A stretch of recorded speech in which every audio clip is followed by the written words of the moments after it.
皆さん、こんにちは。日本の夏の怪談話の定番といえば、髪をすきながら顔が変わっていく恐怖。四谷怪談を思い浮かべる方が多いのではないでしょうか。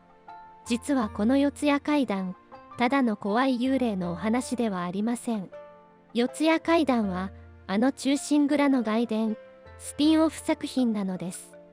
作者は江戸時代の歌舞伎の脚本家、鶴屋南北。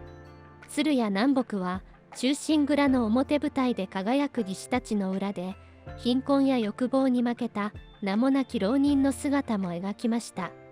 今回は忠臣蔵の陰にあったもう一つの復讐劇、東海道四谷怪談をお送りします。物語は主君浅野匠の神が切腹して藩が取り潰された後のこと。民や伊右衛門は浅野家の家臣であったにもかかわらず、忠義の心などなく、討ち入りに参加する気など全くありませんでした。それどころか、藩の金を持ち逃げするような男だったのです。そんな伊右衛門でしたが、けなげで美しいお岩に惚れ、二人は結婚の約束をしていました。しかし伊右衛門の本性を知るお岩の父、四谷左門は結婚に反対でした。わしが何も知らないとでも思っているのか。お前のような男に娘はやれん。そうは言っても、もうお岩は俺の子供を身ごもっているのです。黙れ。貴様のようなやつと一緒になっては、お岩だけでなく、孫も不幸じゃ。これに怒った伊右衛門は、四谷左門を闇討ちで殺してしまいます。しかしお岩は、自分の父を殺した犯人が、まさか婚約者の伊右衛門であるとは思いませんでした。父が殺され、悲しみに暮れるお岩に、大丈夫だ、お岩。お前には俺がついている。父上の敵は、きっと俺が取ってやるから結婚しよう。こうして二人は夫婦になったのです。二人が結婚し、子供を産んでからというもの、お岩は病気がちでした。そして伊右衛門も仕官できず、ずっと暮らしは困窮を極めていました。この俺様がなんでこんな貧乏な暮らしを。そんなある日のこと、隣町に住む伊藤喜平から願ってもない話が舞い込みます。伊藤喜平は吉良家の重臣。その伊藤の孫娘、お梅が町で見かけた伊右衛門に一目惚れしたというのです。伊右衛門殿、我が孫娘、お梅と夫婦になってはくれまいか。さすれば、吉良家への仕官と、この伊藤の家の跡取りとなっていただくことを約束しましょう。吉良といえばかつての主君だった浅野の敵。しかし貧乏生活に嫌気がさしていた伊右衛門にとってそんなことはもはやどうでもよかったのです。ですが伊右衛門にはお岩という女房がいました。あの女さえいなければ。そこで伊藤喜平と伊右衛門は恐ろしい計画を企てました。産後の日立ちが良くなる薬と偽り、お岩に顔が崩れる毒薬を飲ませることにしたのです。伊右衛門は毒を飲ませる役目を使用人の小仏小平に命令しました。何も知らないお岩は感謝しながらその薬を飲みました。すると半日もしないうちに顔の半分が恐ろしく腫れ上がり、目は落ちくぼんで美しかったお岩の容姿は一変しました。お岩は鏡を手に取り自分の顔を覗き込みます。なんという顔。これが私。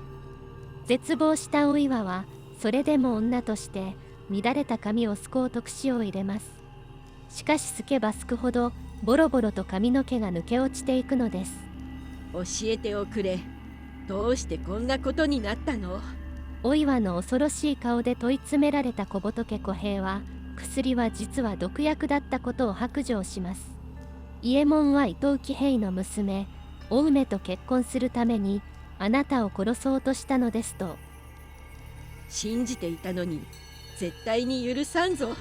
あまりの怒りと無念さからお岩は錯乱して刃物を持ち狂ったように走り回ります。その時転んだ拍子に誤って自分の喉に刃物を突き刺してしまったのです。伊右衛門め、怨霊となって必ずや貴様を呪い殺してやる。お岩は凄まじい執念で叫び息絶えたのです。そこへ伊右衛門が帰ってきました。伊右衛門はお岩の死体を見ると、見たぞ。貴様がお岩を殺すところをな。何をおっしゃいます。私は旦那様の言う通りに。最初から伊右衛門は小仏にすべての罪をなすりつけ、用が済めば殺す気だったのです。そして伊右衛門はお岩と小仏の死体を戸板の表と裏に打ちつけ、川へと投げ捨てました。誰がどう見ても年頃になった2人が無理心中したようにしか見えないだろう。こうしてお岩がいなくなった伊右衛門はお梅と結婚しました。しかしお岩の言葉通り怨霊となって伊右衛門を呪います。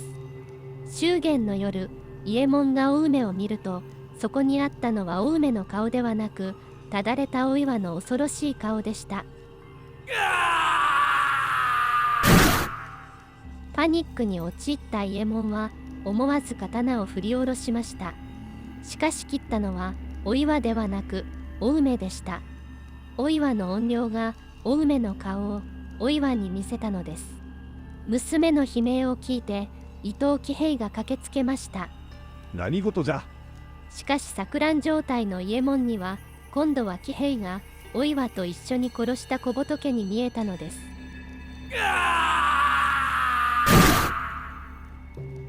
今度は義理の父である伊藤喜平まで切り殺してしまいました。伊右衛門は祝言を挙げた夜に自分を金持ちにしてくれるはずだった2人を自らの手で殺してしまったのです。恐怖に追い詰められた伊右衛門は本所蛇山にある寺の暗室に逃げ込んでいました。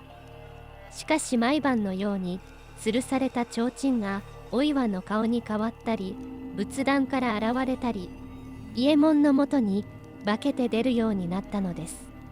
さらにはお岩と一緒にこれまで自分が殺した者たちの亡霊まで現れるようになりました。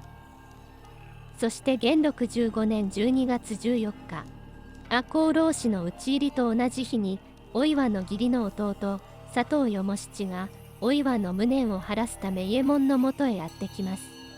この時すでに伊右衛門は正気を保っていませんでした。哀れなり。しかしお岩殿と四谷左門殿の敵討たせてもらう。精神を病み怨霊に怯えきっていた伊右衛門はついに討ち取られるのでした。赤穂の義士たちが本懐を遂げた裏でもう一つの仇討ち復讐劇が幕を閉じたのです。いかがでしたでしょうか。